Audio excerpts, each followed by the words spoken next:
I had a recent reminder of how much better you feel when you eat super high carb compared to eating a high fat diet. For some reason, I've done this multiple times now. I hear these people, high fat advocates on YouTube, and somehow they convince me to just give the high fat diet one more try. And every single time I feel just terrible, terrible, no energy. I'm lying on the couch there. I can't even get off the couch because I have no energy. And as soon as I go back to a high carb diet, a high sugar diet, I just feel amazing. My brain starts working again. I have energy, and it's hard to figure out reading the science or listening to the experts. It's hard to figure out what to do because there's so many different experts saying so many different things. But if you just try these things out in your own life, the difference between high carb and high fat is like night and day.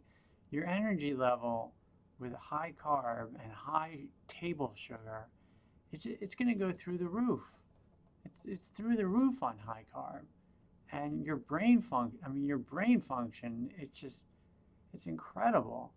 So, you know, if you're going back and forth or you're not really sure how to be healthy, just go on a high carb diet. Take a take one day where you eat where you dramatically reduce your fat. And so what that means is you eat a lot of white rice, a lot of fruit, and a lot of sugar. That's it.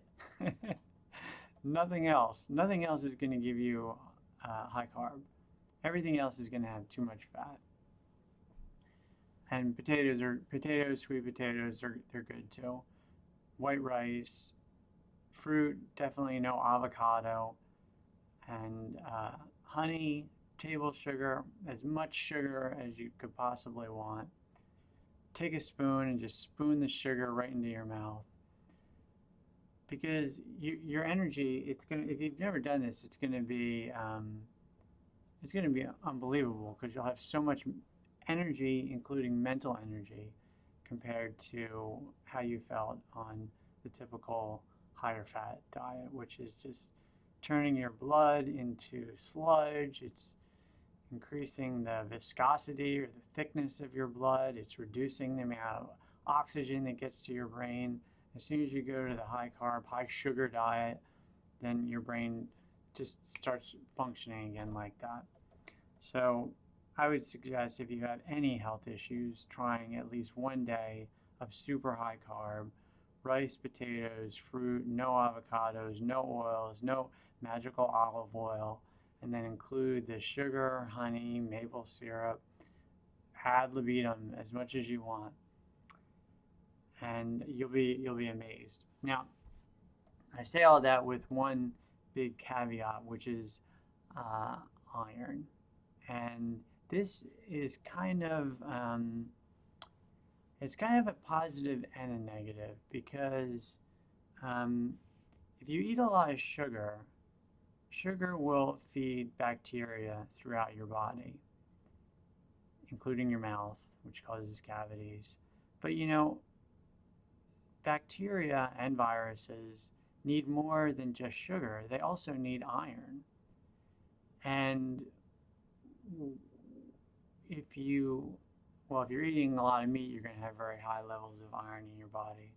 But if you want fantastic health, you have to reduce or minimize you have to minimize your iron consumption, and you want to reduce the levels of iron or ferritin that are in your body already that you've accumulated throughout your entire life. And this is particularly for men and postmenopausal women. Premenopausal women have lower iron levels because they're having their period. But once you're postmenopausal for women and all men, you're accumulating iron. Iron directly correlates with things like heart disease. Your iron levels correlate with heart disease and cancer rates. You lower your heart iron levels through blood donation. You'll lower your risk of heart disease and cancer and leukemia and lymphoma and all these things, Parkinson's. So, if you want to have optimal health, if you want to feel absolutely amazing, you definitely want to eat a high carb diet. And then, along with the high carb diet, you want to take measures to lower your ferritin or free iron levels in your blood. And the way you do that is with blood donations. You can also do it with iron chelators. Coffee, I'm not a coffee drinker, but coffee is a very good way to reduce the absorption, the amount of iron that you absorb from the meals you eat. You drink the coffee with the meal, it reduces the amount of iron that you absorb.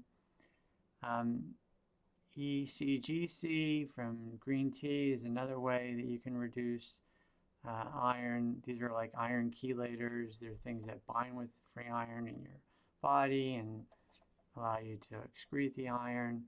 Onions are good. Turmeric is another one, a good iron chelator. So all these things are going to reduce the amount of iron in your blood. That's going to reduce the bacterial activity in your body. And it's going to increase your health and longevity. Reducing iron it's better than calorie restriction. It's more longevity promoting when you just lower your iron levels compared to cutting your calories. And some scientists are speculating that the reason calorie restriction is beneficial is just because it's really iron/toxin restriction. When you restrict your consumption of iron via calorie restriction, you get longevity benefits. So donate blood, eat a high carb meal, have incredible unlimited energy. Thanks.